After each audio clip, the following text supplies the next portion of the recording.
السلام علیکم دوستو، میرا نام ہے ولی خان ہاشمی اور آپ دیکھ رہے ہیں information first class YouTube channel. دوستو، آج کی اس ویڈیو میں ہم بات کریں گے کہ طارق بن زیاد کو نبی کریم صلی اللہ علیہ وسلم نے خواب میں کیا کہا تھا۔ لیکن اس سے پہلے ہم آپ کو طارق بن زیاد کے بارے میں کچھ ضروری معلومات فراہم کرتے ہیں۔ خیال کیا جاتا ہے کہ طارق بن زیاد کا تعلق شمال افریقہ سے تعلق رکھنے والے بربر قبیلے سے تھا۔ وہ غالباً 50 ہجری بمطابق 670 عیسوی میں پیدا ہوا تھا۔ اصلاً وہ ایک آزاد غلام تھے۔ اب ہم طارق بن زیاد کی سیاسی زندگی پر بحث کرتے ہیں۔ طارق بن زیاد بربر نسل سے تعلق رکھنے والا مسلمان اور بنو امیہ کے جرنیل تھے۔ بنو امیہ قریش کا ایک ممتاز اور دولت مند قبیلہ تھا۔ انہوں نے 711 عیسوی میں ہسپانیہ، جو موجودہ اسپین کہلاتا ہے، کی مسیحی حکومت پر قبضہ کر کے یورپ میں مسلم اقتدار کا آغاز کیا۔ وہ ہسپانوی تاریخ میں طارق ایل ٹرٹو کے نام سے جانے جاتے ہیں۔ انہیں اسپین کی تاریخ کے اہم ترین عسکری رہنماؤں میں سے ایک سمجھا جاتا ہے۔ شروع میں وہ عمومی صوبہ افریقیہ کے گورنر موسیٰ بن نصیر کے نائب تھے، جنہوں نے ہسپانیہ میں ویزیگوت بادشاہ کے مظالم سے تنگ عوام کے مطالبے پر طارق کو ہسپانیہ پر چڑھائی کا حکم دیا۔ اب بات کرتے ہیں طارق بن زیاد کے فتوحات کے بارے میں، لیکن اس سے پہلے ہم آپ کو بتاتے ہیں کہ نبی کریم صلی اللہ علیہ وسلم نے طارق بن زیاد کو خواب میں کیا کہا تھا۔ کہا جاتا ہے کہ اس نے حضور صلی اللہ علیہ وسلم کو اپنے خواب میں دیکھا، جس نے کہا تھا، ہمت کرو اے طارق، اور جو تم انجام دینے کا مقدر ہو اسے پورا کرو۔ پھر اس نے رسول اللہ صلی اللہ علیہ وسلم اور اس کے ساتھیوں کو اندلس میں داخل ہوتے ہوئے دیکھا۔ طارق مسکراہٹ سے بیدار ہوا اور اسی لمحے سے اسے کبھی بھی اپنے پتہ پر شک نہیں ہوا۔ سب سے پہلے بات کرتے ہیں پتہ ہسپانیہ کے بارے میں۔ 10 اپریل 711 عیسوی کو طارق کی افواج جبرالٹر پر اتری۔ واضح رہے کہ جبرالٹر اس علاقے کے عربی نام جبل الطارق کی بگڑی ہوئی شکل ہے۔ اسپین کی سرزمین پر اترنے کے بعد طارق نے تمام کشتیوں کو جلانے کا حکم کیا تاکہ فوج فرار ہونے کے بارے میں سوچ بھی نہ سکے۔ انہوں نے 7000 کے مختصر لشکر کے ساتھ پیش قدمی شروع کی اور بعد ازاں 19 جولائی کو جنگ وادی لکھا میں ویزیگوت حکمران لازریغ کے ساتھ 1,00,000 کے لشکر کا سامنا کیا اور معرکہ میں ایک ہی دن میں بدترین شکست دی۔ اس جنگ میں روڈرک مارا گیا۔ فتح کے بعد طارق نے بغیر کسی مزاحمت کی دارالحکومت طلی پر قبضہ کر لیا۔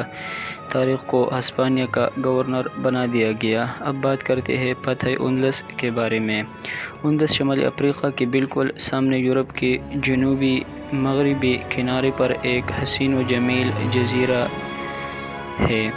آج کل اس میں 2 ممالک پرتگال اور اسپین واقع ہے۔ کسی زمانے میں یہ ملک مغربی دنیا کے عظیم ترین ممالک میں شمار ہوتا تھا۔ مسلمانوں کے فتح سے پہلے یہاں کی حکومت سلطنت روم کے برابر تھی۔ مسلمانوں کے دور میں یہ پورے یورپ کے لیے روشنی کا مینار تھا۔ اب بات کرتے ہیں فتح اندلس کے اسباب کے بارے میں۔ جب کوئی معاشرہ گل سڑ جاتا ہے، اس کے عوام بدحال اور درمیانی طبقہ پریشان حال اور اونچا طبقہ ظالم و عیاش ہو جاتا ہے، تو قانون فطرت یہ ہے کہ اس معاشرے میں انقلاب لانے کے لیے نچلا طبقہ باغی ہو جاتا ہے یا اس پر کوئی بیرونی قوت مسلط ہو جاتی ہے۔ 8ویں صدی کے آغاز میں اندلس کا بھی یہی حالات تھے۔ غلام تو تھے ہی غلام، مزارعین کی بھی حالت ان سے کوئی بہتر نہیں تھی۔ وہ اپنے بچوں کی شادی بھی امراء اور زمینداروں سے پوچھے بغیر نہیں کر سکتے تھے۔ درمیانی طبقہ ٹیکسوں کے تلے دبا ہوا تھا۔ اونچا طبقہ جس پر ٹیکس معاف تھے، یہ گروہ 2 قسم کے لوگوں پر مشتمل تھے، ایک تھے پادری اور دوسرے تھے امراء۔ اسی طرح معاشرے پر کسی بیرونی قوت کا حملہ کرنا قانون فطرت کے عین مطابق ہے، اور ہر حملہ آور سمجھتا ہے کہ اس طرح ملک کو فتح کرنا کوئی مشکل کام نہیں ہے۔ دوسرا سبب سیاسی انتشار۔ گوتوں کی بادشاہت انتخابی تھی۔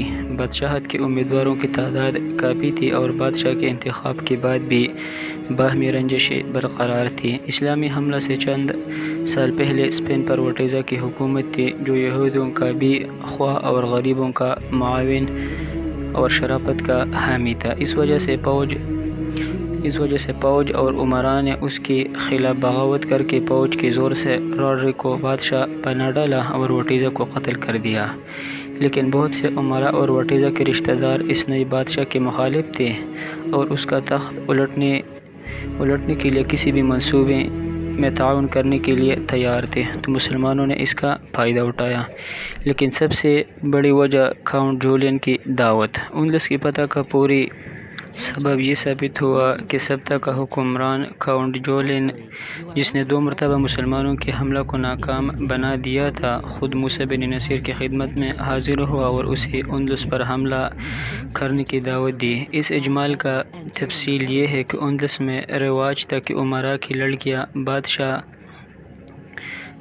کی شاہی محل میں ملکہ کے خدمتگاروں کے ساتھ تعلیم و تربیت پاتی تھی۔ جولین کی لڑکی فلورینڈا بھی راڈرک کے محل میں تھی۔